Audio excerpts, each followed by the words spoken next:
Oi, eu sou a Clara, aluna do CIEP 393. Boa tarde, eu sou o Gabriel, aluno do CIEP 393. Tá, pode começar. Boa tarde, qual é o seu nome? Meu nome é Rodrigo Azevedo Bezerra, eu sou enfermeiro, trabalho há mais ou menos uns 15 anos na profissão. Vou fazer umas perguntas aqui para o senhor então, senhor Rodrigo. Fale um pouco sobre quem você é. Como profissional, eu sou um profissional que eu posso dizer que eu sou realizado, tá? Porque eu já consegui conquistar muita coisa através da minha profissão, tá?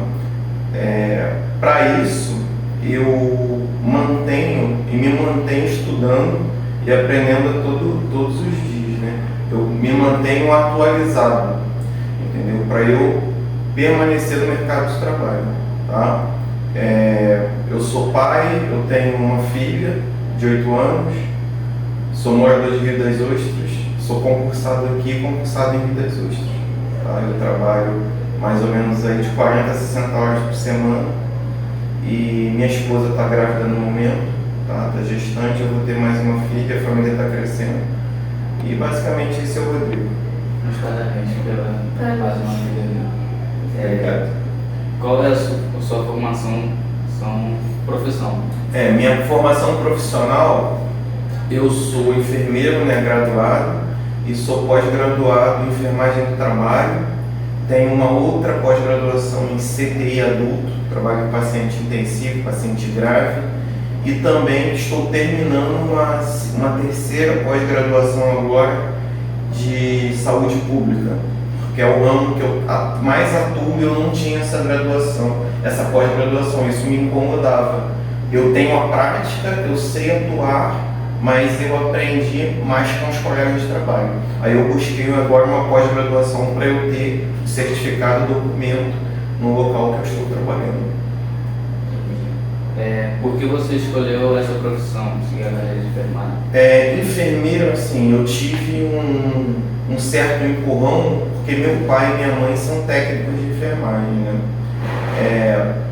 Então eu fui criado meio que dentro de hospital, entendeu? Como a gente tem colegas que às vezes até tem que levar o filho em certas situações para o hospital para trabalhar. Isso era muito comum na minha época. Muitas vezes minha mãe não tinha com quem me deixar, meu pai trabalhava também de plantão, aí ela me carregava para o posto de saúde que ela trabalhava. E eu cresci vivendo isso. E eu sempre gostei do cuidar, né? Porque a enfermagem é o cuidar. Você cuida, tá? Você cuida, você é amenizador das pessoas, você se doa o tempo todo. Porque enfermeiro é enfermeiro 24 horas. O enfermeiro, se ele sair na rua e tiver um acidente, ele tem que ser o enfermeiro, independente dele estar no serviço ou não. Ele tem que prestar o cuidado, ele tem que socorrer. Então a gente acaba sendo enfermeiro 24 horas. Isso me dá muita satisfação de poder ajudar o próximo. Eu sei que é minha profissão, mas é uma profissão que você está ajudando diretamente na vida das pessoas, na saúde. Às vezes um conselho, às vezes um abraço, não só a questão de aplicar uma medicação, mas também a questão de ser humano, entendeu? E tudo isso está envolvido com a profissão. Eu acho que tudo isso que me fez vir a escolher essa profissão. Durante sua formação e a atividade profissional, você sofreu racismo? Então, eu já sofri racismo, eu já sofri preconceito pela cor, né? Pelo cabelo, por várias situações, entendeu? Até mesmo por condições financeiras, né? Eu estou aqui há 12 anos, né, em Rio das Ostras, em Macaé, mas eu vim do Rio. Eu trabalhava no Rio de Janeiro.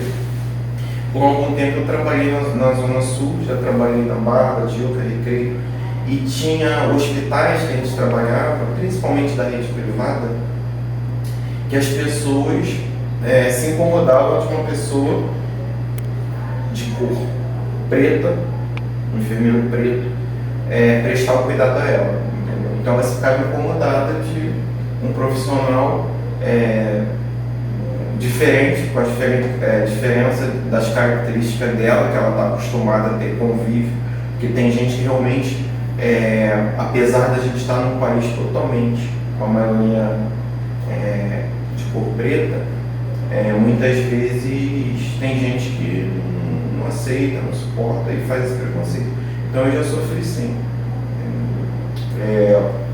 Um exemplo é chegar para fazer uma medicação numa pessoa e ela olhar para você e não quero que você aplique não, pode chamar outra pessoa, entendeu? Então assim, isso acontece. Complicado. E qual foi a história que mais marcou sua vida em relação ao preconceito? Em relação ao preconceito, várias. Tem uma em especial que eu trabalhava nessa época numa clínica de psiquiatria e dependência química. Eu trabalhava com pessoas que eram dependentes químicos. E a gente estava fazendo um atendimento de um paciente que ele estava agressivo. Aí a gente faz medicações para ele se acalmar, né? A gente foi medicar esse paciente, foi um técnico de enfermagem. O técnico de enfermagem, ele era obeso, era bem forte, né? Bem obeso, né? E negro, entendeu? E aí, quando a gente foi abordar o paciente se voltou contra ele, contra mim, mas principalmente contra ele, ofendendo muito, entendeu? Ofendendo mesmo. E não foi só por isso, pela ofensa, que eu fiquei mal. Foi porque, após a ofensa, a gente conseguiu acalmar o paciente. Quando a gente foi para o posto de enfermagem, ele desabou a chorar, o técnico de enfermagem. Ele chorou. Porque ele sofria isso frequentemente. Não só pela cor, mas como pelo excesso de peso. Então, o preconceito hoje, ele é muito grande com as pessoas que são sobrepeso também. Tá? Isso é uma coisa que me marcou muito, por ele ter ficado tão... Ele nem conseguiu terminar o plantão. Que é um profissional muito bom, que se dedicava, muito carinhoso, principalmente com o próprio paciente que fez as ofensas contra ele. Quais são suas ideias para combater o racismo no Brasil? Primeira coisa, eu acho que isso tem que ser falado nas escolas, ambiente de trabalho, dentro de casa, na igreja, centros religiosos, qualquer templo religioso tem que falar disso, tá? A gente tem que educar nossas crianças, porque a geração que está vindo, ela já está vindo com bem menos preconceito do que a minha e do que a de vocês. Vou dar um exemplo. Eu e minha filha, eu sempre dou esse exemplo é interessante, já que a gente está falando de preconceito. Eu e minha filha caminhando no calçadão Rio das Ostras, na minha época ela tinha 6 anos. Aí 2 meninas estavam se beijando. Aí aquilo, na minha geração, a gente não é muito comum. As meninas se beijando. Aí as meninas se beijando. Minha filha virou pra mim e falou: pai, o que tem? Elas se gostam, elas se amam. Então, assim, é você aprender com uma criança dessa, que ela já está crescendo num ambiente diferente. E a denúncia, entendeu? A denúncia é essencial. A gente não pode receber uma ofensa, já que é crime, preconceito racial, religioso, enfim. A gente tem que denunciar, a gente tem que gritar, a gente tem que falar para a sociedade. E a gente tem que se posicionar, tá? Porque se a gente não se posiciona, um dia uma pessoa brinca comigo. E aí, negão? E aí, crioulo? Eu não posso deixar isso passar, entendeu? Primeiro, para exemplo para outras pessoas. E segundo, para educar essa pessoa, porque ela tem que ser educada, ela tem que saber que é errado, entendeu? As pessoas são muito mal educadas no sentido de não ter recebido educação. Ou ser criado num ambiente racista, tá? A maioria assim é criada num ambiente racista e se torna um racista. Você vai perguntar por que a pessoa não gosta de gente com a cor escura, com um tom mais escuro que o dela. Ela nem sabe por quê, mas ela foi criada achando que é melhor que pessoas pretas. O que você fez para superar o preconceito da sociedade? Então, eu acho que superar é uma palavra assim que ainda a gente está muito longe dela, superar tudo isso. mas eu acho que a gente todo dia tem que refletir, como eu falei, ter um olhar para prevenir isso, tá? Tá orientando as crianças, está orientando os familiares, como eu falei, no ambiente de trabalho, evitar certas brincadeiras, entendeu? Porque o preconceito ele é com tudo, tá? Pela religião, se a pessoa é de alguma religião com descendência africana, umbanda, religiões espíritas, candomblé, a pessoa sofre preconceito no trabalho. O evangélico sofre preconceito do católico, então é uma coisa que, por que eu não posso conviver com a pessoa? Por que eu não posso conviver com ela? E isso influencia nos ambientes de trabalho também. Tem gente que não consegue trabalhar com uma pessoa que é diferente do que ela acha que não é normal, tá? Então tem gente que não vai trabalhar com uma moça que se diz médica, que gosta de mulher, ela gosta de se relacionar com a mulher, a outra pessoa sabe e não consegue estabelecer um relacionamento de trabalho, influencia, entendeu? Então a gente tem que pautar isso diariamente, tá? Tem que estar sempre falando disso. O que você destaca de mais belo em ser um homem negro? Cara, assim, são várias virtudes que nós temos, como as pessoas também brancas têm, né? Mas a questão cultural do negro, eu acho que ela é uma coisa muito forte, que veio trazida para cá, para o Brasil, né?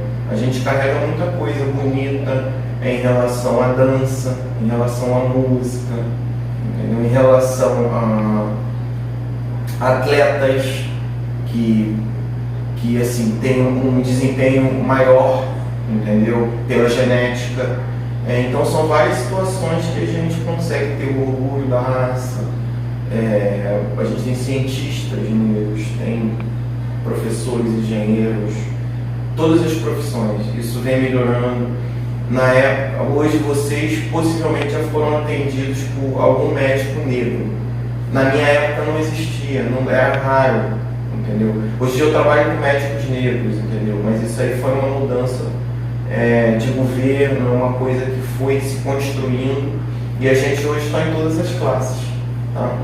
E essa coisa de gritar, de não aceitar, isso é por conta do crescimento de algumas profissões com o negro ali dentro, que antigamente ele era excluído, ele não pertencia. Então, se você não pertence ao lugar, você não tem como defender o lugar.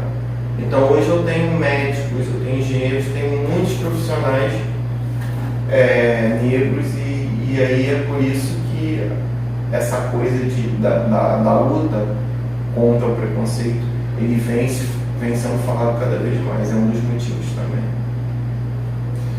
E para finalizar, qual a mensagem você deixa para os jovens negros do Brasil? Então, a mensagem que eu deixo eu vou iniciar falando que nós, né? Eu também sou jovem, eu não falei a idade, eu tenho 42 anos, me considero jovem adulto ainda, mas enfim, dificuldade a gente vai ter, tá? Nós vamos ter, porque é difícil, mas o não já é certo da gente ter, então vamos procurar sempre tentar ser o melhor no que a gente faz. Não é melhor que o outro, é melhor no que a gente faz. Se eu vou trabalhar com limpeza, eu vou fazer a melhor limpeza possível. Eu vou estudar o produto melhor para eu limpar esse chão, por exemplo. O melhor produto para eu limpar uma mancha na parede. Se eu vou ser médico, eu vou ser o melhor médico possível. Vou ser enfermeiro, eu vou procurar estar me atualizando, estar estudando, entendeu? Todas as profissões, elas são dinâmicas, elas não são a mesma coisa. Tudo no mundo evolui, tá? Até a nossa convivência familiar. Então a gente tem que estar preparado, se preparando, se atualizando. Então assim, a mensagem para os jovens estejam preparados, tenham base, se fortaleçam cada vez mais, mentalmente, espiritualmente. Se você tem uma religião, busque a sua religião. Se você tem um apoio familiar na sua família, fique com a sua família, leve os problemas, discuta, converse, Se você sofreu algum tipo de preconceito, conversa em casa, conversa na escola, se for o caso, conversa no trabalho, daqui a pouco vocês vão estar no mercado de trabalho, né? E assim, não deixem que digam para vocês que vocês não possam fazer uma coisa, tá? Porque a sociedade, ela tem a mania de nos limitar, tá? Foi muito falado para mim na minha juventude que eu não ia conseguir nada, que eu não ia ser ninguém, que o meu pai e minha mãe serem pobres, ter só o ensino fundamental, depois que minha mãe fez o ensino médio, mas não tinha. Eles achavam que eu não ia melhorar, que eu ia ficar na mesma coisa. Então, não deixem que falem isso para vocês, porque se você todo dia ouvir alguém falar para você que você é um papagaio, desde pequeno, você vai crescer achando que é um papagaio. Então, desde pequenininho, você é um papagaio, se você vai achar que é, então, não deixe. A gente pode melhorar, a gente pode evoluir e voar, porque o céu é o limite. Profissionalmente, com a família, entendeu?